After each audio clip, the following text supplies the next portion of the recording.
Good evening, all of you. Welcome back to Ansarkari. So here we're taking question number 9 and 10 from 2021 GS2 paper. So first question is that if basically it says if the last few decades they were of Asia's growth story, the next few are expected to be Africa's. So in this light, if we have to examine India's influence in Africa in the recent years. So here it is basically saying कि जो main चीज है एक तो obviously जो last sentence है कि examine करना है इंडिया की इन्फ्लुएंस। हमें ये नहीं बात करनी कि क्या इंडिया ने स्टेप्स लिए हैं, तो उसको एग्जामिन करना है in the context of Africa. And main चीज यही है। सो थोड़ा बहुत मेंशन कर सकते हो about Asia's growth story. So starting with the answer introduction, may I have written that with India emerging as the fastest growing economy and Africa with immense development potential, so it offers a win-win situation for both. So India is diversifying its engagement with Africa. So first is India as a reliable trade partner for Africa. So यहाँ पे India क्या export करता है and India क्या import करता है from Africa. So that I've mentioned. So at the same time, we cannot compromise on the quality of the exports to Africa, as recently we witnessed in pharma drugs, given we have the competitors also like China. So यहाँ पे थोड़ा examine वाला angle में लेके आई।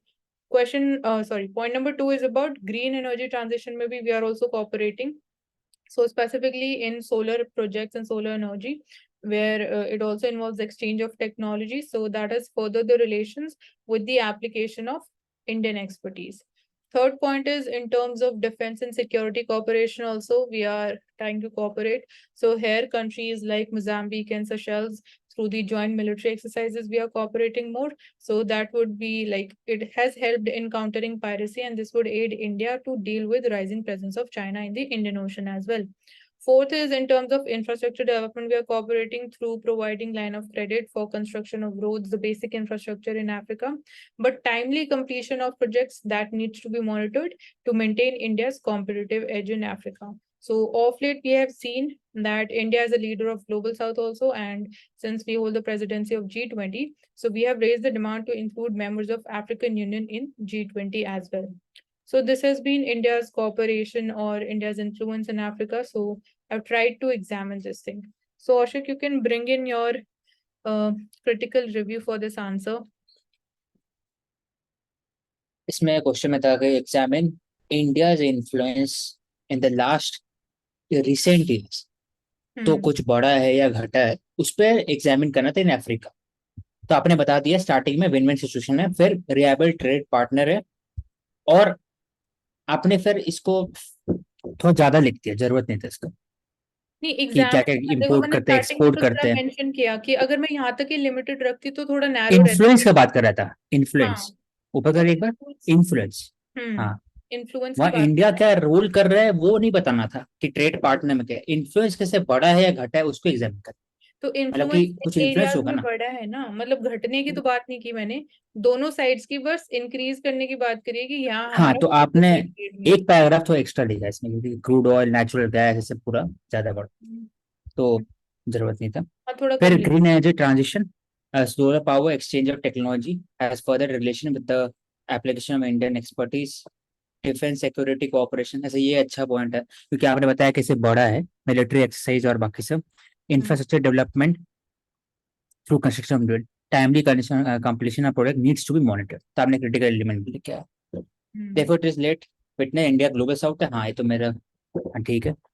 तो वही मैं कहना चाहूंगा कि आपने स्टार्टिंग में उसको थोड़ा सा बढ़ा दिया, उसको छोटा करना चाहिए था। और इसमें मुझे लगता है ना कि आपने बताया कि ये सब ट्रांजिशन हुआ है, लेकिन जो इन्फ्लुएंस वाला जो शब्द है ना, हाँ वो थोड़ा मुझे मिसिंग लगता है। ये लिखा मैंने कि इसमें एक वर्ड लिखा हुआ है इंडियाज इन्फ्लुएंस, इंडियाज प्रोजेक्ट ने लिखा है ना कि इंडियाज का क्या कैसे बढ़ रहा है वहां पर इन्फ्लुएंस, इन्फ्लुएंस, तो मैंने इन्फ्लुएंस कैसे बढ़ा इसको, है। हाँ मैंने इसको हाँ। कोशिश करा कि influence hmm. In terms of different areas like trade हो गया, डिफेंस कोऑपरेशन हो गया, इंफ्रास्ट्रक्चर में, तो इन एरियाज में इंडिया का इन्फ्लुएंस बढ़ा है इन अफ्रीका। तो अगर इंफ्रास्ट्रक्चर डेवलपमेंट में आप बता सकते थे कि एक बस लाइन जोड़ देते हैं यहाँ पर, अगर कि उससे इंडिया का जो ट्रस्ट है among the people of the African countries वो बढ़ा है, हाँ तो ऐसे ट्रस्ट डेफिसिट और कर, आ तो सकता। ऐसा इन्फ्लुएंस है, इन्फ्लुएंस की बात कर रहे हैं यहाँ पर। ठीक है। तो ठीक। ठीक है, moving to question number 10. So the question is, US is facing existential threat in the form of China that is much more challenging than the erstwhile Soviet Union, and इसको explain करना है. तो यहाँ पे keyword is that it is China का जो existential threat है वो it is much more challenging than erstwhile Soviet Union. तो ये दोनों एलिमेंट्स आने चाहिए, खाली आप मतलब चाइना की बात नहीं कर सकते हो.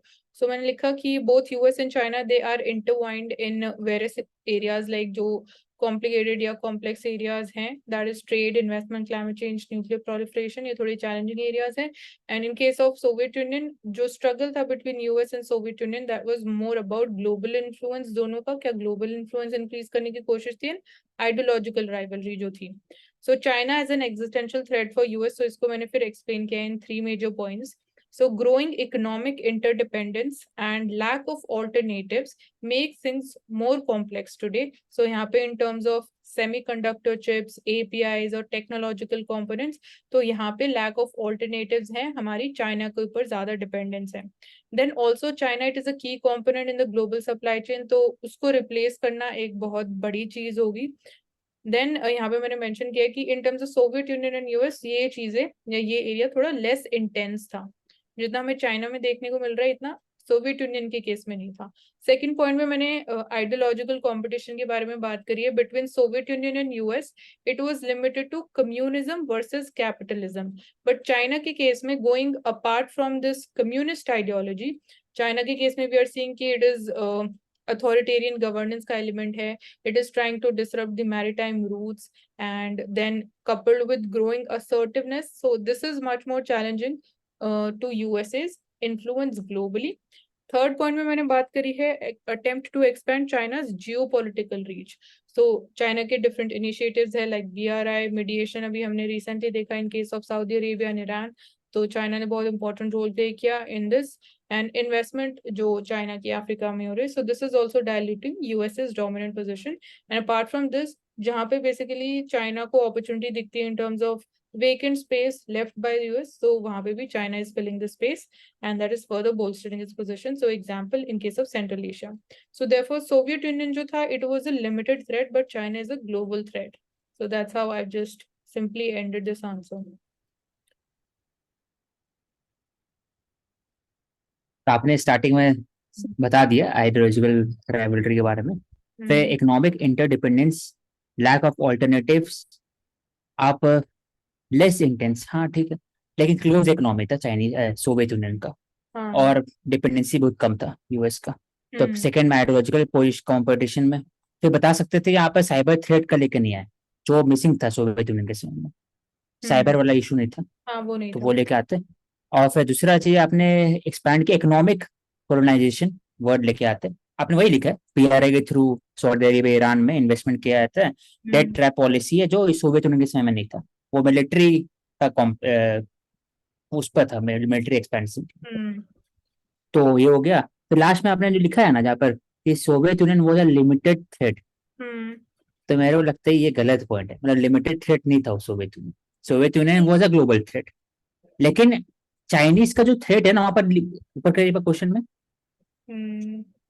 क्वेश्चन के कॉन्टेक्स्ट में मैंने ये सेंटेंस हाँ क्वेश्चन में लिखा हुआ है कि जो मोर चैलेंजिंग है, वो नहीं बोल रहे कि सोवियत यूनियन लिमिटेड, वो बात कर रहे हैं कि जो चाइना से मोर चैलेंजिंग है, मतलब ज्यादा खतरनाक है China as compare to Soviet. More challenging के इसका मीनिंग नहीं कि इसको इंटरप्रेट किया, लेकिन लिमिटेड से का ना, हाँ वो सब ठीक नहीं है. मतलब कंपैरिजन के टर्म्स में मैंने इसको लिमिटेड और ग्लोबल थ्रेट लिखा है.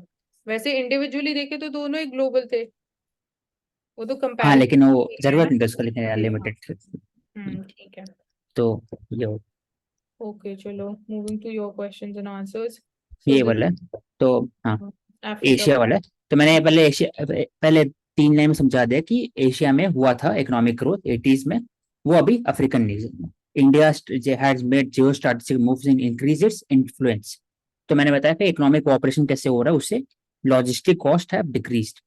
India's rise is countering Chinese economic colonization by a debt trap in Djibouti, Eritrea. Through Japanese bank and India's investment, they have been offered secure and safe investment.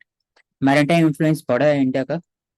आयोरा और Mozambique में base जो बना है India, तो उसे secure कर सकता है इंडिया शिपिंग लाइन. फिर India has emerge a leader of global south via India's vaccine diplomacy and food diplomacy during Russia-Ukraine crisis has been appreciated by Egypt, Somalia, Ethiopia. Thus, India's influence in Africa has been institution for both Africa and India growth story. India has even invited the African Union to be part of G20 summit. This showcases the importance of African people. ठीक है, तो यहाँ पे तो जो influence वाला part था वो मैंने लिखा, लेकिन उसमें बीच में कोशिश किया इसमें कि वो आ जाए। हाँ, मतलब इंट्रोडक्शन बाकी में तो तो आपने मेंशन कर दिया एशिया के कॉन्टेक्स्ट में भी कि कौन से टाइम पीरियड में इकोनॉमिक हाँ ग्रोथ दो हाँ में। कि उसी से तो नाउ बस the focus is African Nations. तो यहाँ पे इंस्टेड ऑफ राइटिंग की फोकस अफ्रीकन नेशन है, रीजन लिख देते कि क्यों अफ्रीका एज अ कॉन्टिनेंट के ऊपर हमारा अब फोकस शिफ्ट हो रहा है। सो ये आ सकता था। Then India has made geo strategic moves to increase its influence. So इसमें इकोनॉमिक कॉपरेशन की बात करी with Egypt, it has increased. So increase हुई है किस एरिया में या किन टर्म्स में इंक्रीज हुए, ये लेके आते। फिर हैफा पोर्ट आपने इजराइल का लिखा है, इजराइल क्यों लिखा है आपने? Suez canal, tariff, logistics cost has reduce, तो इसका तो क्या रेलेवेंस हुआ with Africa? Haifa port is in Israel, तो ये अफ्रीका से कैसे कनेक्ट? सुएज कैनाल हो गया मेनली बात। सुएज कैनाल मेडिटेरियन से कनेक्टेड है उतना पूरा अफ्रीका। क्लियरली नहीं समझ में आया कि आप क्या लेके आने हाँ की कोशिश कर रहे थे थ्रू दिस।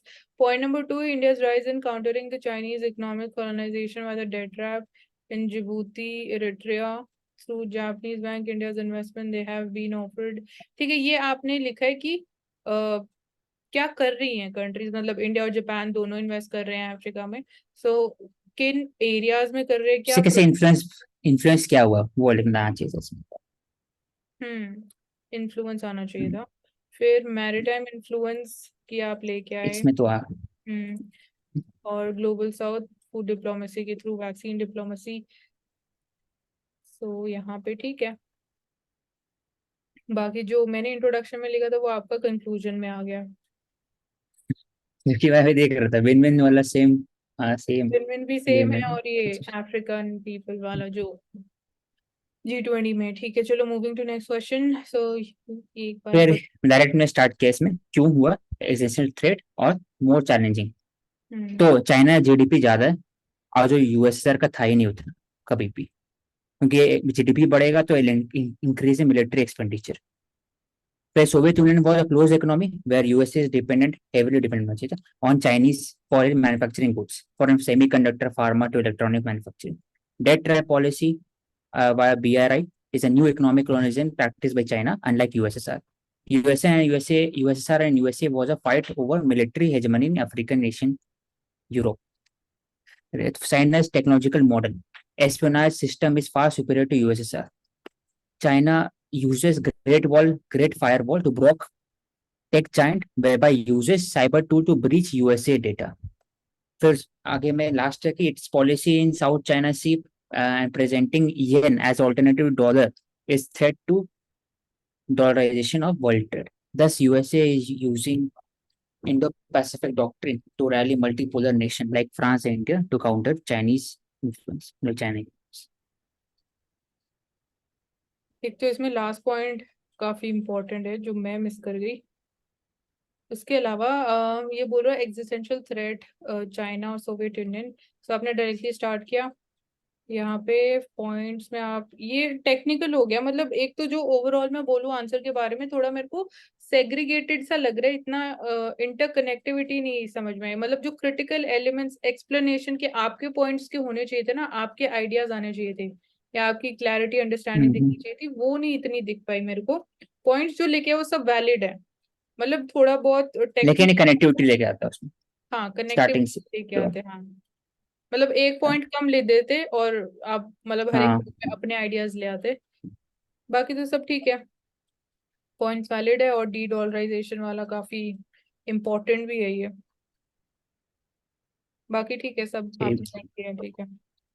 ओके चलो, let's close this session. I hope this was much more helpful to us. Every single day we are seeing some kind of improvement in our understanding the questions and then writing the answers based on that understanding. So do subscribe to Ansarkari and also like the video. So thank you so much for joining us.